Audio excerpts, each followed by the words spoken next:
Sejumlah pemerintah daerah di Indonesia kini menunjukkan kecenderungan perbaikan yang cukup signifikan dalam beberapa indikator kunci pembangunan. Hal ini tentu saja mencerminkan langkah konkret ya, khususnya dalam pelayanan publik, pengentasan kemiskinan, dan juga peningkatan kualitas manusianya. Nah, salah satu indikator penting adalah Indeks Pembangunan Manusia atau IPM dan juga penurunan angka kemiskinan. Data BPS menunjukkan IPM Indonesia pada tahun 2024 lalu tumbuh sebesar 0,85%. Ini meningkat dibanding tahun sebelumnya. Dan angka kemiskinan Indonesia pada bulan Maret tahun ini menurun sebesar 0,56% poin terhadap Maret 2024. Nah, tentu ini berarti sejumlah pemerintahan daerah secara kolektif mampu menjalankan program-program yang meningkatkan contohnya pendidikan, standar hidup layak, dan juga semakin efektif ya dalam menjalankan program penanganan kemiskinannya. Insight kali ini akan membahas pencapaian kinerja pemerintah daerah dalam menjalankan program peningkatan kesejahteraan masyarakat. Bersama saya, Desi Anwar.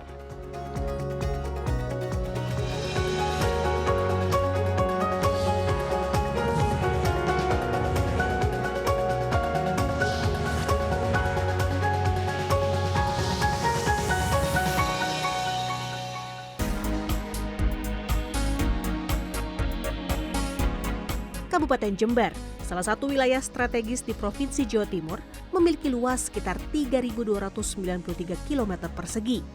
Wilayah Jember membentang dari dataran rendah hingga pegunungan.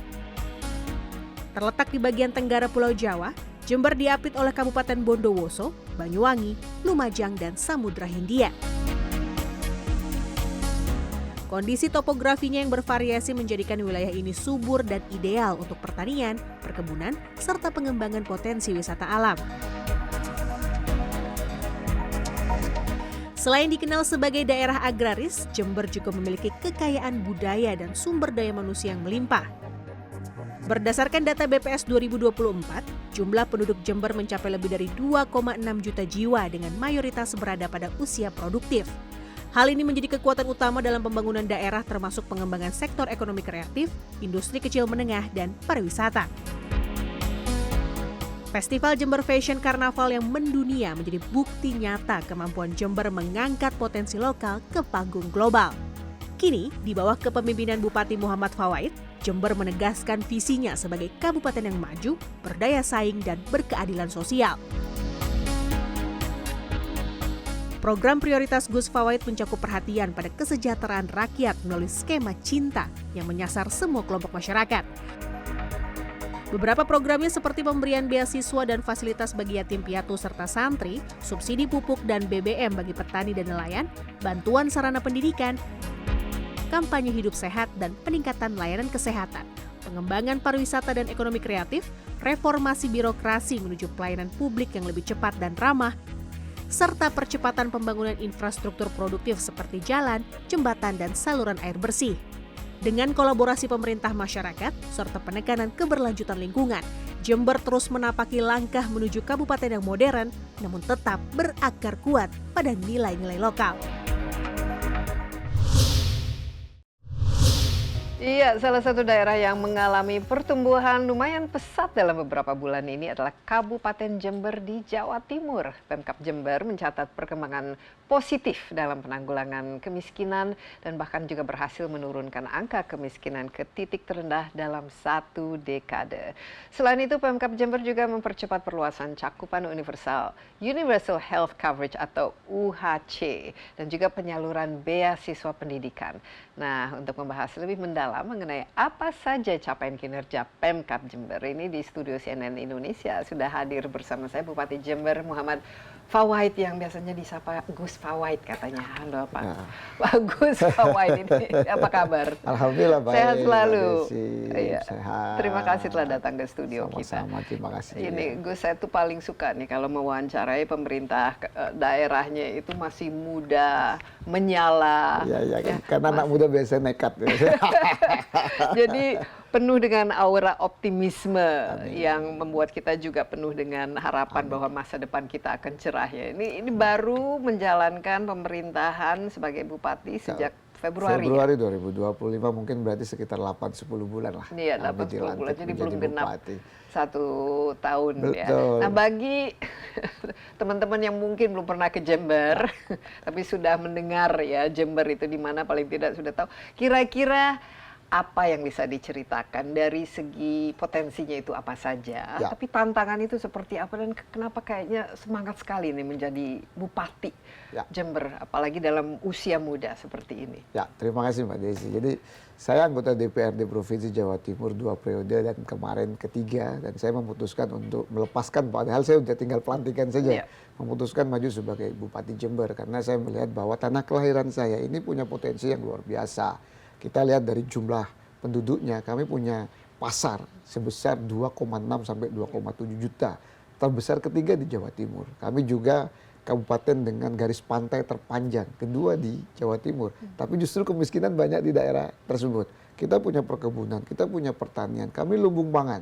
Padahal hari ini saya kalau mengutip beberapa ahli, sebuah negara yang maju ke depan adalah negara yang menguasai pangan.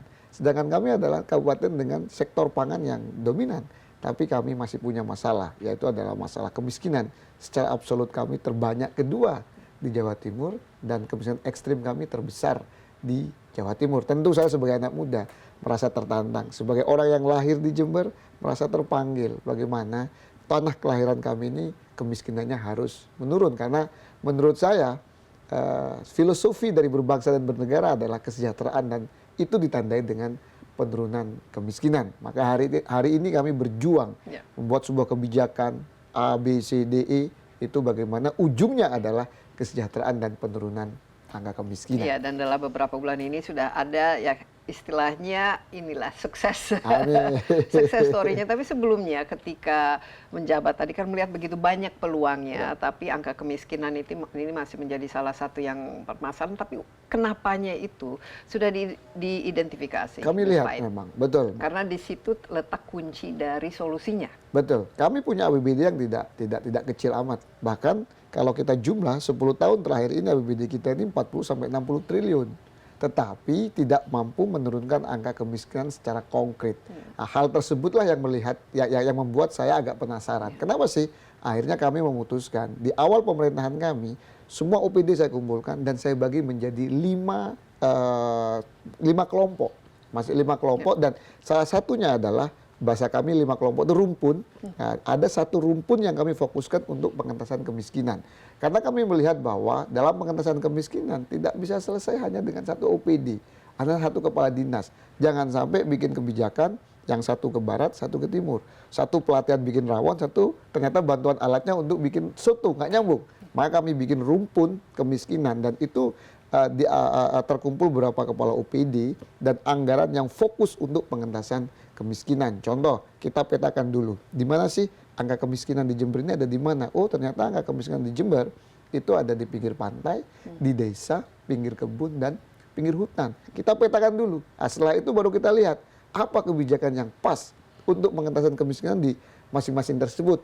Dari pemetaan itu kita lihat kebijakannya. Oh, kebijakannya kita bedakan menjadi 3. Jangka pendek, jangka menengah, dan jangka panjang. Nah, jangka pendeknya apa? Nggak ada cara lain. Kecuali kita memang harus memastikan bahwa bantuan dari pemerintah, baik pemerintah kabupaten maupun pemerintah pusat, itu harus tepat sasaran. Maka saya minta para camat, para kepala OPD, para kepala desa, para lurah untuk memastikan data yang masuk, kalau bahasanya di Kementerian Sosial, DTSEN, Desil 1 dan Desil 2, itu betul-betul tepat sasaran. Sehingga kalau seandainya dari pemerintah pusat ada bantuan, tinggal kalau seandainya kita lihat berapa sih standar kemiskinan ekstrim di Indonesia, 600.000 sebulan. Oh, dari pemerintah pusat 500, berarti Pemkab tinggal nambahin 100 atau 200.000 sehingga dia bisa keluar dari kemiskinan. Nah, ada strategi jangka menengah. Jangka menengah kita melihat bahwa infrastruktur di Jember ini harus diperbaiki. Mulai dari jalan, mulai dari bandara, mulai dari sekolah, dan lain sebagainya. Maka salah satu strategi kami dalam jangka menengah adalah perbaikan infrastruktur. Hari ini kami sedang berjuang bagaimana menyambungkan Jember dengan pusat pertumbuhan ekonomi nasional, yaitu adalah ibu kota. Maka hari ini kami setelah berhasil membuka kembali penerbangan yang Bandara Jember ini sudah lama ada, tapi belum pernah ada penerbangan ke Jakarta. Hari ini dengan segala perjuangan dan keterlibatan semua pihak, kami berhasil untuk menghubungkan Jember dengan Jakarta. Setiap hari Selasa dan Kamis ada penerbangan direct dari Jember ke Jakarta. Selain itu kami hari sedang berjuang. Jember ini adalah kabupaten besar dengan segala potensi yang banyak. Di selatan kami ada pantai, di utara kami ada pegunungan. Nah, jumlah penduduk kami besar, jumlah kampus kami besar. Tapi kami masih belum terhubung dengan jalan tol. Jadi tol kita nggak ada, pelabuhan kita nggak ada. Maka hari ini kami sedang berjuang kepada pemerintah pusat, bagaimana daerah yang jumlah penduduknya banyak, kemiskinannya banyak, kemiskinan ekstrimnya tertinggi, itu bisa dilalui oleh infrastruktur, entah itu pelabuhan, entah itu tol. Tapi sinyal-sinyalnya sudah mulai konektivitas kelihatan. ini sangat penting ya. Betul. Karena ini bisa membuat roda perekonomian juga bergerak ya. Betul.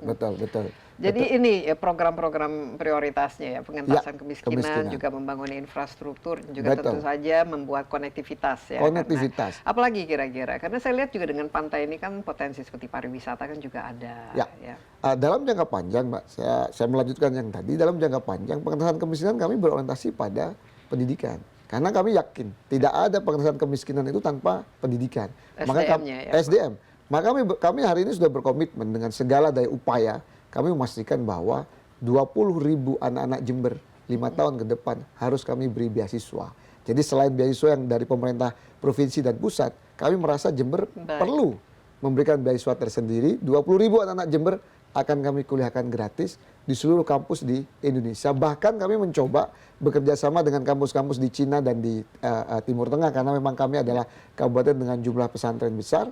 Kami mencoba tahun depan bisa nggak kami bekerja sama memberikan beasiswa kepada anak-anak Jember bisa kuliah di Cina maupun di Timur Tengah, termasuk pengembangan pariwisata. Baik, kita istirahat sebentar, tapi nanti kita lihat satu persatu bagaimana secara detailnya, dan lebih penting lagi itu penerapannya dan bentuk-bentuk kebijakannya itu seperti apa. Kita istirahat sebentar, Gus Fawait, dan tetaplah bersama Insight with Desi Anwar. Kami akan segera kembali.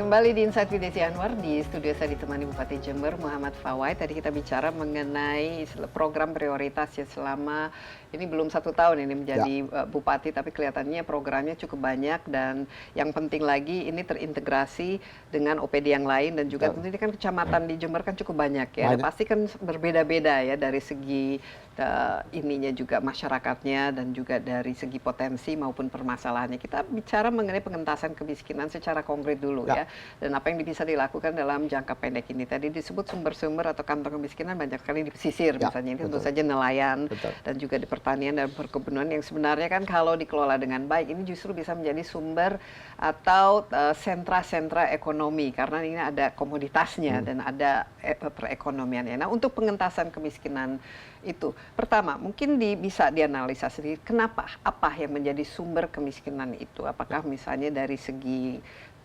kesehatannya kurang, atau akses terhadap kesehatan, akses terhadap modal, mungkin akses terhadap pendidikan, ataupun terhadap peluang-peluang ekonomi serta pasar untuk mereka beraktivitas itu. Jadi apa dan bagaimana kebijakan itu disesuaikan sehingga bisa mendapatkan hasil yang cepat ya, low hanging fruit itu bisa terasa dalam jangka pendek. Ya, jadi memang gini Mbak, kemiskinan di Jember yang begitu dalam ini, termasuk kemiskinan ekstrim, mengakibatkan banyak masalah.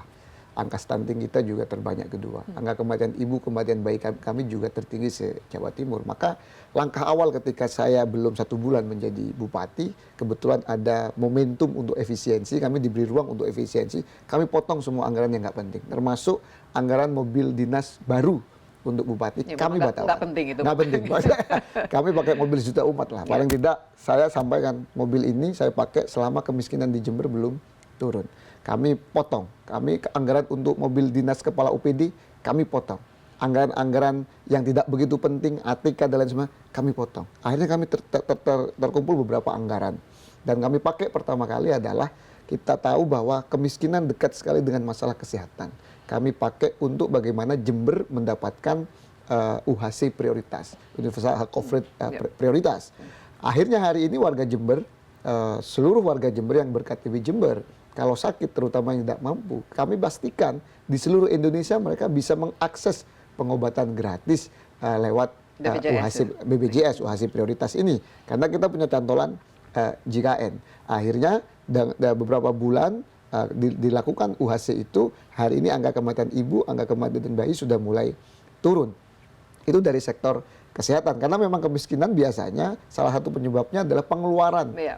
Salah satunya begitu besar deh. Justru kalau sakit jadi yang tidak miskin jadi miskin, jadi gitu, miskin. karena biaya-biaya pengobatan Betul. yang harus. Nah, kenapa kami pilih UHC prioritas? Kami hanya ingin memastikan yang miskin terbantu, yang hampir miskin, yang di garis kemiskinan kalau seandainya dia sakit dia terjun ke bawah, bisa kita tahan supaya mereka tidak jatuh menjadi miskin.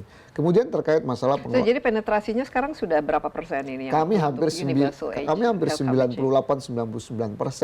sudah tercover BPJS.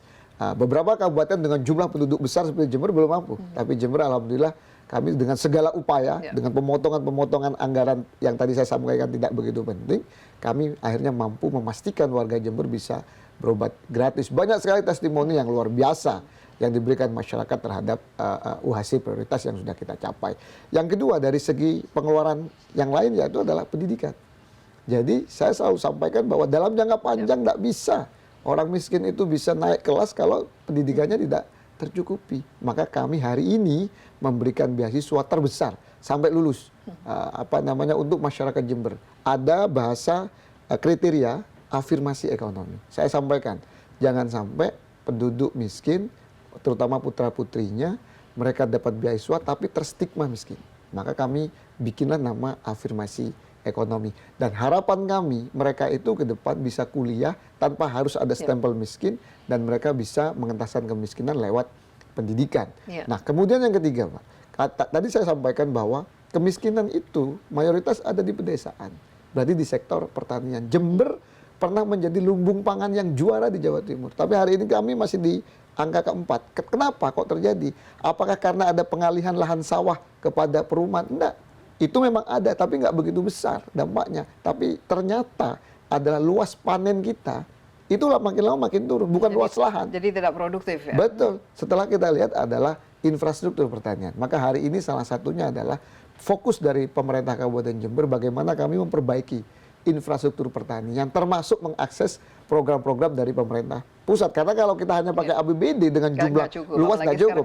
Tapi untuk khususnya untuk pertanian ini bekerja sama dengan siapa dan kira-kira sumber anggarannya atau pendanaannya kan banyak harus diperbaiki kan? Betul. Jadi kami pakai APBD kabupaten. Kemudian kami mengakses kementerian bahwa kami harus meyakinkan pemerintah pusat bahwa Jember adalah lumbung pangan. Sehingga potensi Jember untuk menjadi juara pangan itu sangat besar. 10 tahun tidak ada perbaikan yang berarti untuk infrastruktur pertanian. Maka hari ini kami sudah berhasil memperbaiki sampai tahun 2026. Ini anggaran terbesar selama 40 tahun pemerintah Kabupaten Jember. Kolaborasi dengan Pemkab dan pemerintah pusat telah berhasil untuk membangun infrastruktur pertanian. Baik di awal pemerintahan saya dan sampai tahun-tahun berikutnya. Selain itu kami juga menggandeng swasta. Kami ada beberapa perusahaan swasta yang akan bikin percontohan di desa-desa. Kami ada program desa tematik. Contoh, ada satu desa punya potensi ini tanaman padi. Di situ kita menggandeng swasta, menggandeng kampus untuk bagaimana ini meningkatkan produktivitas. Pembiayaannya pun diakses dari perbankan, diyakinkan dengan pihak profesional swasta, didampingi SDM oleh kampus. Nah, harapan kami ini menjadi percontohan karena masyarakat biasanya kalau sudah melihat berhasil, mereka akan jauh lebih yakin. Nah, ketika ini berhasil percontohan-percontohan, di tahun-tahun berikutnya insya Allah akan kami terapkan di banyak desa di kabupaten. Jadi harus ada pilot projectnya dulu ya, betul, ada success story-nya. Jadi sekarang sudah mulai terasa bahwa ini pertanian juga lebih produktif dan tingkat inilah pendapatan petani juga sudah semakin meningkat, atau kita masih menunggu kira-kira beberapa lama lagi untuk jangka pendek sudah mulai terasa. Sudah mulai terasa. Banyak petani mulai tersenyum, apalagi dengan kebijakan pemerintah pusat yang juga pro terhadap pertanian. Jadi apa yang diberikan mungkin? Kan pupuk kan katanya sekarang sudah lebih gampang. Hari ini pupuk sudah lebih gampang, harganya sudah turun, infrastruktur pertanian juga kita bantu sehingga seperti apa combine harvester, teknologi yang membuat dan juga pengairan, sehingga nanti kalau infrastruktur pertanian ini baik, yang awalnya bisa panen cuma sekali bisa 2 kali, yang 2 kali bisa 3 kali. Harapan kami seluruh Jember nanti bisa panen 3 kali sehingga nanti produktivitas ini naik. Selain itu yang banyak orang kadang-kadang tidak sadari, yang miskin itu bukan petani, tapi buruh tani. Iya. Buruh tani adalah orang yang tidak punya tanah, Lahan sendiri. punya lahan. Nah, yang banyak miskin di pedesaan adalah buruh tani. Makanya kami hari ini sedang berproses dengan Kementerian Kehutanan. Kami ingin bahwa masyarakat Jember yang ada di pinggir kebun, pinggir hutan, yang tidak punya akses lahan, kemudian kebetulan pemerintah pusat punya program hutan sosial, Perhutanan sosial. hutan sosial. Kami ingin betul-betul ingin membagi. Kami yakinkan kepada pemerintah pusat bahwa kami dilibatkan. Mohon kami betul-betul dilibatkan sehingga kami betul-betul bisa bagi bahwa pengelolaan hutan sosial ini diberikan kepada betul-betul petani yang tidak punya lahan. Ketika itu terjadi, maka petani punya lahan atau buruh tani punya lahan, kami bisa bantu intervensi pupuknya, bisa intervensi bibitnya, bisa intervensi alatnya, sehingga buruh tani yang awalnya buruh tani bisa menjadi petani. Dan harapan kami dengan pembagian pengelolaan hutan sosial ini, harapan kami bisa mengurangi angka kemiskinan ekstrim yang ada di pinggir kebun, pinggir hutan, dan di pedesaan. Ya, nah ini kan dari segi anggarannya kita tahu kan semua efisiensi ini mau tidak mau harus kreatif ya. Betul. Jadi saya juga lihat ini kan program MBG kan ini anggarannya cukup besar. Betul, Itu ini betul. bisa nggak semua dikaitkan dengan kebutuhan itu untuk kedaulatan atau ketahanan pangan, tapi juga supaya bisa inilah daulat dalam menciptakan menghasilkan pangan sendiri gitu. Ya. Ini semua bisa supaya mendapatkan akses Ya. terhadap anggaran itu. Kami sadar hari ini ada efisiensi, tapi itu tidak menjadi alasan kami untuk kami patah semangat untuk berjuang. Kami hari ini ada MBG. Di Jember ada perkiraan 220 dapur. Kami hari ini sedang merevisi BUMD kami. BUMD kami akan kami revisi menjadi BUMD pangan.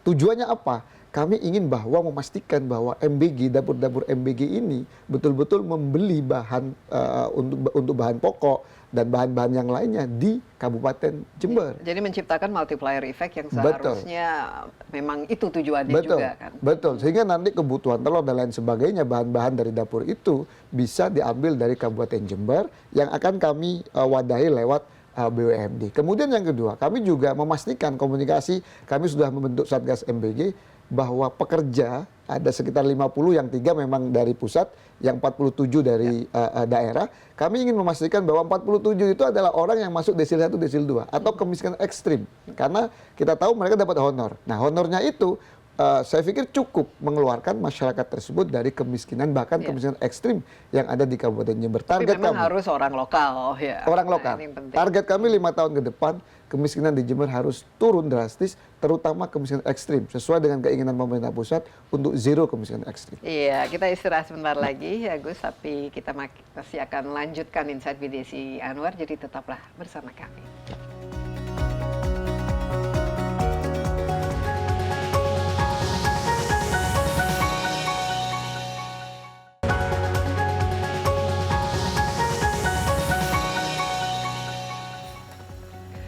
Kembali bersama Insight with Desi Anwar. Di studio saya ditemani Bupati Jember Muhammad Fawait. Kita berbicara mengenai apa saja yang sudah dilakukan oleh Bupati Jember selama sekitar 10 bulan. 10 bulan. Terakhir ini sejak menjabat. Tapi ini sekarang bagaimana? Yang penting kan sekarang ini adalah kolaborasi ya. Semua harus kolaborasi, bukan saja antar daerah, tapi dengan pusat dan daerah juga, dan juga dengan kecamatan. Ini harus saling mendengar ya. Dan ide-ide ini harus mau tidak mau kan harusnya bottom up ya. Ini bagaimana jadi komunikasi dan juga penyampaian visi ini sehingga semua bisa berjalan dengan mulus dan target bisa dicapai. Ya, Mbak. Jadi kita nggak bisa menyelesaikan Jember itu hanya sendirian. Kita harus kolaborasi dengan provinsi dan pemerintah pusat. Makanya saya sampaikan kepada jajaran kami, dan alhamdulillah DPRD Jember juga sudah sepakat. Kami bilang kunjungan kerja boleh, tapi tolong ya kunjungan kerjanya ke Surabaya atau ke Jakarta, tidak ke tempat yang lain. Karena supaya apa? Supaya mendekatkan Pemkab Jember dengan pemerintah provinsi dan pemerintah pusat, dengan harapan bisa membawa program-program dari provinsi dan pusat ke Kabupaten Jember untuk membantu mengatasi masalah di Jember. Yang pertama. Yang kedua, Pak, bahwa kita harus mendengar betul kebutuhan masyarakat di bawah. Makanya kami ada kegiatan hari ini bersama seluruh OPD di Jember, ada program Bunga Desaku, Bupati Ngantor Desa dan Kelurahan. Kami menginap. Bunga Desaku. Bunga Desaku, Bupati Ngantor Desa dan Kelurahan. Kami menginap bersama semua kepala OPD. Tapi kami nggak boleh merepoti masyarakat, makanya kami bawa tenda. Kami tidur di lapangan, di tempat wisata. Kami membawa hampir 50-70 pelayanan yang biasanya hanya ada di kota. Kami bawa ke acara Bunga Desaku yang ada di pelosok-pelosok di desa. Karena kita 31 kecamatan, 248 desa. Ini sudah berapa kelurahan. kali dilakukan? Kami sudah lakukan hampir 8-9 kali semenjak kami awal dilantik. Dan Sehingga ini akan terus-menerus kami dilakukan? akan lakukan terus-menerus. Dan itu kami bawa tenda, kami menginap. Sekaligus mempromosikan kalau di sana ada destinasi wisata. Dan kami bawa 50-70 pelayanan UPD itu ke desa. Karena saya sampaikan, Jember masyarakatnya bukan cuma kota, tapi juga desa. Mereka punya hak yang sama mendapatkan pelayanan publik. Nah, di situ kami bertemu dengan masyarakat, kelompok tani, kader posyandu, ketua-ketua pengajian, guru ngaji. Kami turun ke sekolah, kami turun ke nakes, kami turun ke RT RW, kepala desa, sehingga Mbak Desi kalau lihat di sana, biasanya yang banyak bicara itu kan bupati sama kepala UPD, kepala dinas. Di saat itu enggak, kami balik. Kami tidak banyak bicara, justru kami mempersilahkan kepala desa, RT RW dan lain sebagainya untuk berbicara kepada kami. Kami ingin tahu apa sih masalah betul di masyarakat, karena kami tahu bahwa kami sadar bahwa pembangunan di Jember tidak berhasil menurunkan kemiskinan karena mungkin pembangunan yang dirancang tidak sesuai dengan kebutuhan yang di kurang bawah. komunikasinya begitu. Betul. Makanya kami di dalam program Bunga Desaku, kami menginap di desa tersebut, kami menginap di daerah tersebut, kami sekaligus ingin mendengar apa yang menjadi masalah di desa tersebut. Ada yang punya masalah infrastruktur, ada yang punya masalah pertanian, ada yang punya masalah kesehatan dan lain sebagainya. Kita tampung dan itu kita formulakan menjadi kebijakan di dalam penganggaran APBD tahun 2026 maupun tahun-tahun Bisa berikutnya. dikasih contoh sukses story ataupun impact dan dampak dari kunjungan Bunga Desaku yang pertama, ini, dan apa hasilnya dan bagaimana menerjemahkannya menjadi kebijakan yang memang diterima lah oleh masyarakat. Ya, yang pertama berdasarkan data BPS bahwa perekonomian di Jember di semester 2 kemarin itu didorong oleh event, jasa dan acara-acara. Dan salah satunya adalah acara Bunga Desaku. Karena hampir seluruh OPD dan banyak orang datang ke desa atau kecamatan yang kita pilih. Mereka spending di sana. Kemudian yang kedua, kami bisa menyelesaikan beberapa masalah. Contoh, kita bisa langsung mendengar masalah bagaimana KTP di Jember hari ini dari tahun 2019 sampai tahun 2024 kemarin ada 66.000 KTP yang belum tercetak. Akhirnya kami tahu itu, kami akhirnya berkolaborasi dengan pemerintah pusat. Penyebabnya apa? Kenapa sebegitu banyak yang belum? Ada yang kekurangan belangko dan lain sebagainya. Akhirnya kami berkolaborasi langsung dengan pemerintah pusat dan kami insya Allah selesaikan di bulan Desember 66.000 KTP masyarakat Jember akan kami selesaikan. Nah, itu salah satu contoh. Yang kami tahunya itu dari masyarakat. Kami tidak tahu awalnya. Sebagai bupati baru, akhirnya kami tahu, kami cari solusi dan akhirnya dapat solusi. Bukan cuma itu. Apa solusinya? Ini implementasi e-government mungkin atau pendataannya yang ya, akhirnya dan selama ini masyarakat desa itu tidak punya akses yang mudah untuk bisa mencetak KTP. Hanya terpusat, tersentral di satu UPD saja. Akhirnya kami memutuskan, mulai dari Januari tahun 2026, kami akan membagi pegawai di UPD terkait itu ke masing-masing kantor kecamatan dan alat-alatnya. Sehingga masyarakat nanti bisa mencetak KTP, tidak perlu jauh-jauh kota. Jadi jemput bola ya? Nah, kita lebih jemput bola, kita bikin cukup di kantor kecamatan. Bahkan karena saking luasnya pemerintah Kabupaten Jember, kami ada semacam Pemkab mini. Bukan cuma Pemkab yang sekarang yang besar di tengah kota, tapi ada di 4 penjuru pelosok, ada di ujung timur selatan, di ujung timur utara, ujung barat selatan, ujung barat utara. Itu kami bangun tempat-tempat Pemkab mini, salah satunya adalah untuk pelayanan publik. Kalau untuk cetak KTP, kami bikin di seluruh kecamatan di Jember, mulai Januari bisa mencetak di sana. Sehingga harapan saya, masyarakat tidak kesulitan lagi. Kemudian masalah belangko. Kalau dari pemerintah pusat sudah cukup sebetulnya. Cuma karena permintaan begitu besar, akhirnya kami juga mencari solusi lewat APBD Kabupaten Jember yang kami hibahkan kepada pemerintah pusat dan dicetak di Jember. Sehingga 66.000 KTP yang tidak tercetak itu bisa selesai di akhir Desember tahun 2020. Sekarang sudah berapa ribu yang sudah? Sekarang mungkin ada sekitaran 30-an. 30-an. Mudah-mudahan selesai di bulan lumayan Desember. Ya, 50%, dan memang 50%. urusan ini pelayanan publik sangat penting, apalagi tanpa KTP biasanya masyarakat tidak bisa mengakses begitu banyak dari pelayanan publik yang mereka harusnya haknya mereka miliki. Betul. Gitu. Betul. Nah, selain itu, Mbak, kami dengan program Bunga Desaku ini kami bisa mendapatkan gambaran yang real ketika bagaimana kondisi infrastruktur kami, bagaimana kondisi pelayanan kesehatan. Karena setiap saya turun, saya pasti juga tidak pernah tidak turun ke puskesmas, tempat pelayanan kesehatan yang ada di paling ujung lah di masyarakat. Kami lihat bagaimana kesiapan mereka. Kami lihat bagaimana cara mereka melayani masyarakat. Khusus untuk kesehatan ini Ya. kan tadi sekarang sudah lebih dari 98% sudah mendapatkan coverage ya, universal health coverage. Ini bagaimana dari puskesmas, posyandu dan apakah sudah siap gitu untuk memberikan layanan pemeriksaan medical check up secara dini dan juga yang basic-basic itu yang paling tidak dengan kapasitas masing-masing daerah itu yang basic ini sudah bisa dijalankan dengan baik gitu. Di awal-awal memang pasti gugup lah, Ya. Pak, karena memang apalagi kan ininya juga tenaga kerjanya, tenaga kerja kesehatannya kan juga harus ditambah misalnya. Betul. Di awal-awal pasti mengalami kegugupan, tapi alhamdulillah sekarang mereka sudah bisa menyesuaikan dan salah satu wajah puskesmas hari ini sudah banyak berubah dengan pelayanan yang jauh lebih baik. Bahkan kami hari ini dengan puskesmas, dengan nakes-nakes yang ada di tengah-tengah masyarakat, kami sudah mencanangkan bukan cuma di puskesmas pelayanan kesehatan, tapi mulai dari Januari kami sudah merancang adanya home care. Jadi masyarakat yang punya mohon maaf sakit yang berkepanjangan, kami bisa cek setiap bulan. Jadi ada tim nakes, ada semacam mobil home care, dokter juga, kalaupun tidak bisa ikut dokternya bisa video call atau telemedicine, sehingga nanti bisa mengetahui masyarakat yang punya penyakit berkepanjangan, itu kami datangi sebulan sekali. Tokoh agama, tokoh masyarakat yang miskin ekstrim, yang punya penyakit berkepanjangan, kami akan datangi ke bawah. Karena saya pikir tidak bisa menyelesaikan masalah ekstrim terkait kesehatan di Jember hanya dengan cara-cara normal. Kita harus berpikir agak out of the box. Makanya kenapa setelah UHC saya kembangkan lebih jauh untuk bagaimana memastikan masyarakat miskin yang ada di pelosok-pelosok yang jauh dari puskesmas, yang jauh dari rumah sakit, mereka harus kita pastikan mendapatkan pelayanan kesehatan. Karena boleh, kesehatan di Jember sudah gratis, tapi kadang-kadang masih ada pembiayaan di luar kesehatan. Nah itu yang biasanya bikin mahal. Betul, transportasi dan lain sebagainya karena apalagi jauh. Kalau harus dirujuk ke rumah sakit misalnya. Betul. Di Jember sendiri ada rumah sakit. Ada 3 rumah sakit kita. Ada 3 rumah sakit pemerintah. Yang tentu itu memang agak jauh ya. Maka kita dengan adanya home care ini kami ingin memastikan bahwa masyarakat miskin. Ini menarik, ini sangat kreatif. Ya. Tapi yang pelayanan medical check up gratis yang diberikan oleh Menteri Kesehatan sekarang ini sudah berjalan Sudah berjalan.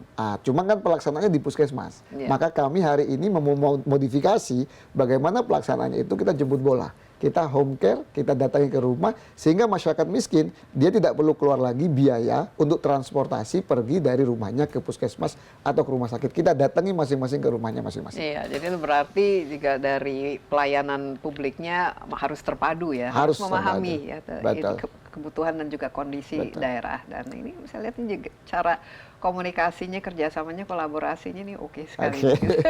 So far so good ya. Tapi tantangan terbesar dalam berkomunikasi, kolaborasi ini apa so far? Kami melihat memang saya sebagai bupati punya keterbatasan memantau semua pelayanan publik yang ada di tengah-tengah masyarakat di Jember. Makanya kami menyiapkan sebuah saluran yang kami beri namanya Wadul Gusi. Itu bahasa Jawa. Wadul Gusi. Wadul Gusi itu mengadu kepada Gus. Jadi ada semacam hotline. Semacam hotline, dan itu 24 jam kami ada tim khusus yang itu masuk ke saya dan ke semua UPD. Sehingga kami bisa mengetahui apa yang terjadi di masyarakat. Dan kami selalu sosialisasi ketika turun ke bawah. Kalau ada pelayanan yang tidak baik, baik di sektor kesehatan, di pemerintahan, dan lain sebagainya. Atau ada bencana, ada jalan rusak, dan lain sebagainya. Silahkan kirim WA kepada kami, kepada Wadul Gusi. Dan dari selama 8 sampai 10 bulan ini Wadul Gusi hampir 7.000 aduan masyarakat, dan 80% bisa kami selesaikan. 7.000 dan 80%, tapi rata-rata apa yang diadukan? Banyak hal, Pak. Mulai dari masalah KTP, masalah beasiswa, masalah bansos, masalah jalan, dan lain sebagainya. Memang kalau berkaitan dengan anggaran kami perlu waktu kan menyelesaikan, tapi 80% dalam waktu 10 bulan ya lumayan ya. Ya, bahkan kami dapat penghargaan dari beberapa terkait masalah saluran Wadul Gusi atau mengadu kepada bupati. Harapan saya adalah setiap masyarakat hari ini, mau di kota, mau di desa, mau di pelosok dan manapun juga di Jember, dia harus mendapatkan pelayanan yang baik. Ketika ada masalah, mereka bisa langsung mengadu bisa kepada langsung pemimpinnya. mengadu sehingga tidak ini hilang dalam gurita birokrasi yang biasanya selama ini mereka rasakan. Kita istirahat sebentar, tapi menarik sekali ini karena saya lihat banyak sekali ide-ide yang kreatif dan juga dengan segala macam keterbatasan anggaran ini tidak menjadi alasan untuk tidak melakukan apapun ya. Ini bagus sekali menurut saya. Insight with Desi Anwar akan segera kembali, tetaplah bersama kami.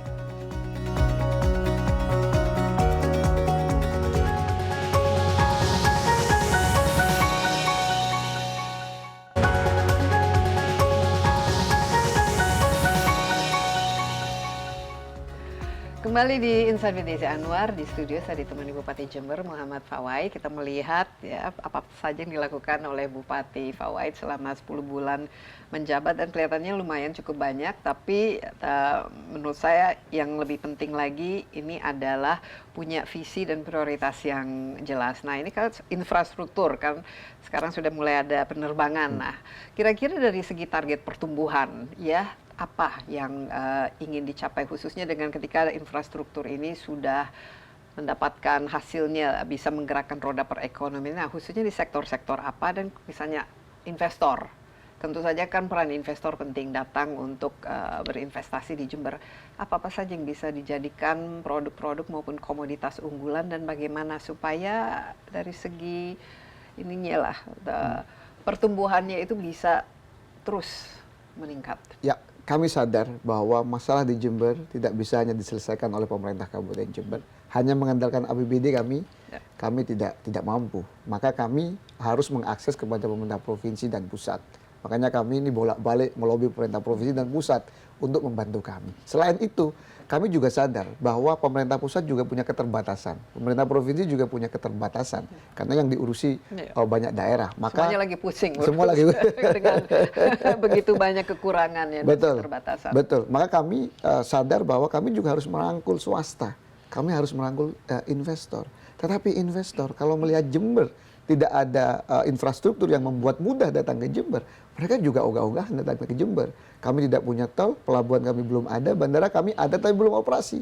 Maka kenapa kok saya ngotot sekali dengan segala daya upaya dan alhamdulillah kami dibantu oleh segenap masyarakat Jember, segenap stakeholder di Jember, akhirnya bandara Jember bisa terwujud, ada penerbangan. Harapan kami dengan adanya penerbangan ini, para investor tertarik datang ke Jember. Karena Jember ini daerah yang dengan potensi luar biasa. Kami punya hutan, kami punya kebun, kami punya pertanian, kami punya di ujung selatan kami, garis pantai kami terpanjang. Potensi perikanan kami juga banyak sekali. Kami juga ada daerah penghasil udang, Fanami juga ada di Jember. Di ujung utaranya kami punya kebun, punya gunung salah satu yang kawasan gunung yang salah satu yang terpanjang, sehingga potensi perkebunan, kopi, okra, edamame dan lain sebagainya kami juga menghasilkan di Jember. Artinya dengan adanya bandara ini harapan kami para investor bisa tertarik di Jember sehingga mereka bisa berinvestasi, bisa membuka lapangan pekerjaan, para pekerja bisa terserap, pengangguran bisa turun, kemiskinan bisa turun. Itu harapan kami, Mbak. Sehingga kami ngotot sekali bagaimana penerbangan antara Jember dengan Jakarta.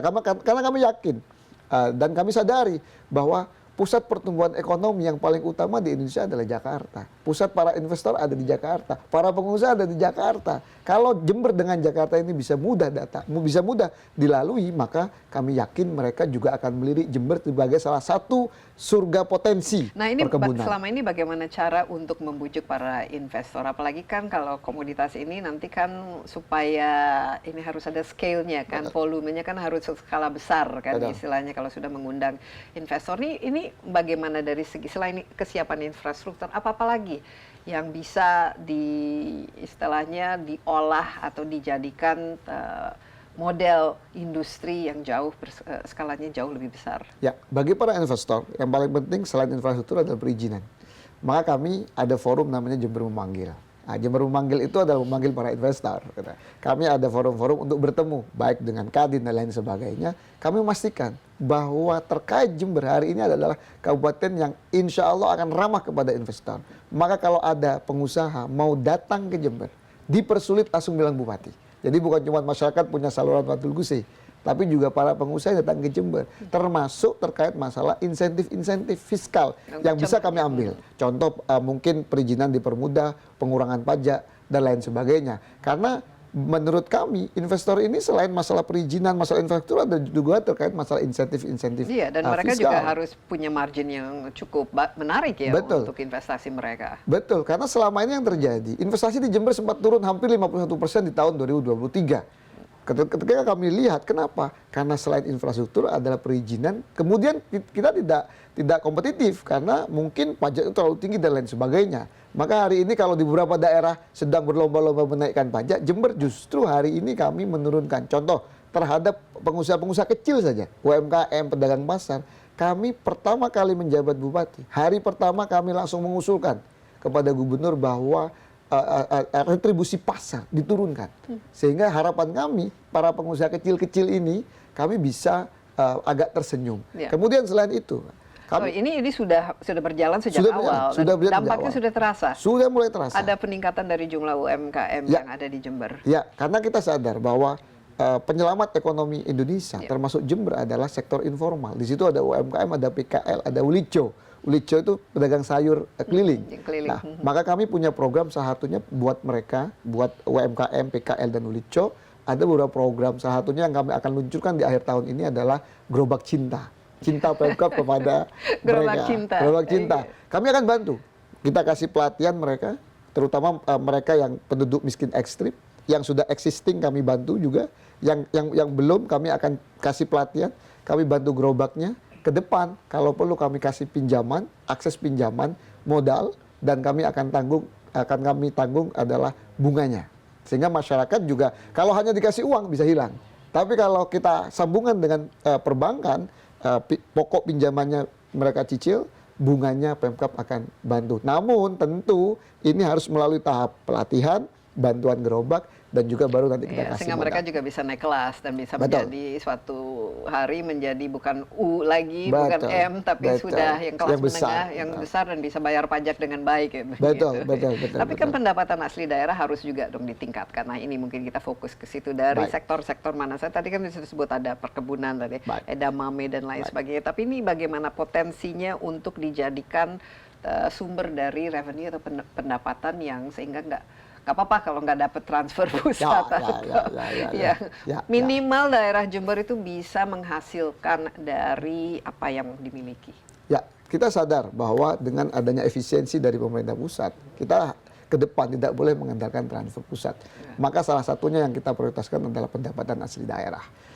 Ada beberapa kawan-kawan menanyakan, apakah Pemkab Jember hari ini akan menaikkan pajak? Saya katakan tidak. Karena justru sebetulnya kalau kita bisa mengoptimalkan pendapatan yang hari ini saja ada, saya pikir kita sudah lumayan.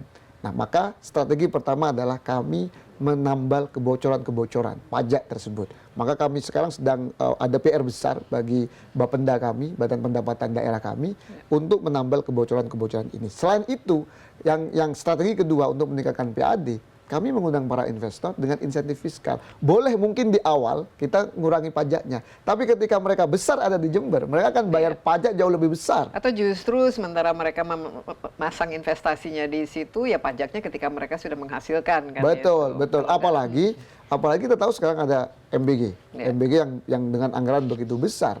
Kami banyak produk-produk yang bisa itu dipakai oleh dapur-dapur. Contoh edamame. Edamame ini bisa jadi gantinya tempe.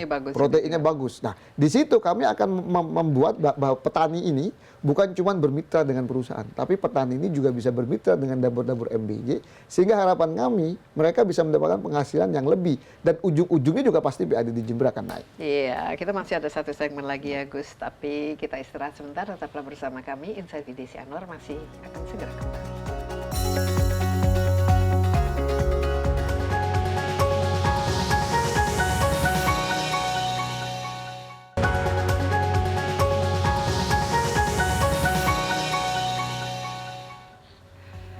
Insight with Desi Anwar bersama Bupati Jember Muhammad Faid. Kita lihat begitu banyak program-program prioritas dan juga tentu saja target-target yang harus dipenuhi. Nah, kan seperti kita ketahui ya, pemerintah punya target pertumbuhan yang cukup ambisius untuk Indonesia, 8%. Nah, ini bagaimana Jember kira-kira berapa ini dalam waktu 5 tahun ke depan? Kira-kira bisa secara realistis ya, dengan bisa ya bila investasinya masuk, infrastrukturnya juga sudah ada, ada dan UMKM-nya juga sudah berkembang, roda perekonomiannya juga sudah jalan dengan baik, berapa ya potensinya Ya, sebenarnya? kami yakin kami bisa menjadi salah satu bagian suksesi dari pemerintah pusat untuk mencapai target dari pertumbuhan ekonomi yang sudah ditetapkan oleh pemerintah pusat. Makanya hari ini kami ini bergerak dalam semua hal, semua bidang, baik pertanian, perkebunan, investasi, dan yang terakhir adalah pariwisata. Jadi saya selalu sampaikan kepada kawan-kawan kami, OPD, saya selalu menyebut kawan-kawan karena saya lebih muda dibanding beliau-beliau, bahwa ciri dari sebuah negara atau daerah yang maju biasanya wisatanya maju. Maka Jember dengan potensi yang luar biasa. Hari ini kami juga mengembangkan sektor wisata. Di utara kami punya pegunungan, di selatan kami punya pantai yang begitu besar, termasuk eduwisata. Apalagi Jember hari ini, Mbak. Jember itu adalah kabupaten yang kami sudah mentasbihkan. Di bulan Desember akan kami launching adalah sebagai surga kopi Indonesia. Kami penghasil kopi satu yang terbaik. Apa ini Arabica atau Ada Arabica, mayoritasnya adalah Robusta. Tapi bukan cuma kopi. Kami juga punya edamame yang orientasi hampir 90% ekspor. Ekspor jangan-jangan ke Jepang ya? Ke Jepang, ke Jepang. Edamame kan identik dengan makanan Jepang. Betul. Sehingga sebetulnya Jember ini ada punya potensi perkebunan yang penyumbang devisa. Bahkan bukan cuma edamame, kami juga ada okrah yang hari ini tahu bahwa lagi viral makanan sehat. Okrah, coklat, kami juga orientasi ekspor. Sehingga harapan kami ke depan bahwa perkebunan ini menjadi satu pengungkit wisata selain devisa untuk negara Indonesia. Saya ingat lah kalau Jember itu kalau ada festival dan mereka kan punya yang fashion dan lain sebagainya, ini masih jalan ya? Masih. Jember adalah kabupaten yang menjadi perwakilan Indonesia di karnival internasional, yaitu adalah Jember Fashion Carnival. Bahkan GFC di Jember ini adalah karnaval terbesar kedua setelah Brasil, Rio de Janeiro. Makanya ini masih menjadi salah satu atraksi. Masih, dan masih menjadi kebanggaan kami. Makanya di strategi kami di tahun 2026 sesuai dengan apa yang menjadi data dari BPS, bahwa salah satu penyumbang dari sektor pengeluaran di Jember itu adalah sektor rumah tangga. Maka kami mengoptimalkan bahwa pengeluaran rumah tangga masyarakat Jember jangan sampai keluar. Karena hari ini yang menjadi wisatawan di sekitar kabupaten sekitar Jember itu ada warga Jember. Maka di tahun 2026 kami bikin strategi untuk sektor pariwisata. Selain kami mengembangkan destinasi wisata, kami ada wisata kota lewat event-event besar. Harapan kami adalah warga Jember bisa mengeluarkan pengeluarannya di Jember dan warga di sekitar Jember bisa datang ke Jember untuk berbelanja di Jember dengan event-event bagaimana wajah pariwisatanya, berapa jumlah wisatawan baik lokal maupun internasional, dan kira-kira yang diinginkan itu seperti apa? Karena ini kan semua yang dibutuhkan tadi ada tempat penginapannya, hotelnya, dan juga kulinernya itu penting sekali, dan belanjanya, handicraftnya, souvenirnya dan lain sebagainya. Ini bagaimana? 10-15 tahun yang lalu orang Surabaya, Jakarta dan sekitarnya kalau mau wisata di timur Pulau Jawa ingatnya adalah Jember.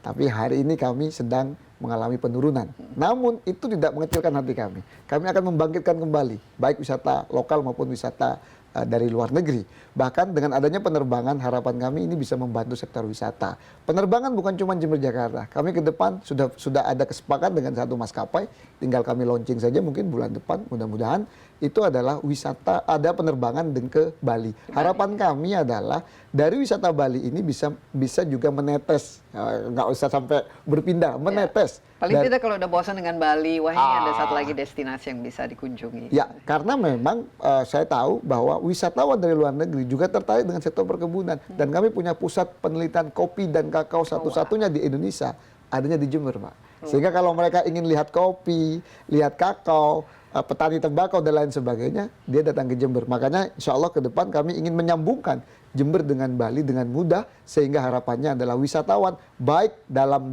domestik maupun mancanegara. Kopi ini bisa dijadikan sesuatu yang dengan skala yang jauh lebih besar ya. Betul. Semua orang sekarang mencari kopi yang otentik ya. Dan kami punya satu kopi terbaik di Jember, baik itu jenis Arabica maupun Robusta. Harapan kami dengan penerbangan Bali Jember ke depan bisa mudah-mudahan bisa mendatangkan banyak wisatawan. Kopi Robusta dan Arabica dan edamame dan okra dan coklat adanya di Kabupaten Jember. Jadi kafe-kafe juga harus mau tidak mau menjadi salah satu andalan ya di Jember. Nah ini selama tadi disebut bahwa mungkin agak turun ya, dulu pernah berjaya, tapi setelah 10 tahun terakhir ini mungkin ya di mata Gus Fawait ini banyak yang harus diperbaiki. Berarti kan harus ada semacam good governance-nya. Ya. Kuncinya itu apa dari kepemimpinannya, dan mau tidak mau kan harus mengurangi yang tidak efisien, korupsi, kebocoran, dan juga transparansi itu harus dijadikan inilah pijakan. Betul. Apa yang Kami hari ini implementasi? sedang berusaha untuk mengembalikan kejayaan wisata Jember. Kita mulai dari perbaikan infrastruktur, akses kepada sektor-sektor wisata, destinasi wisata kami perbaiki.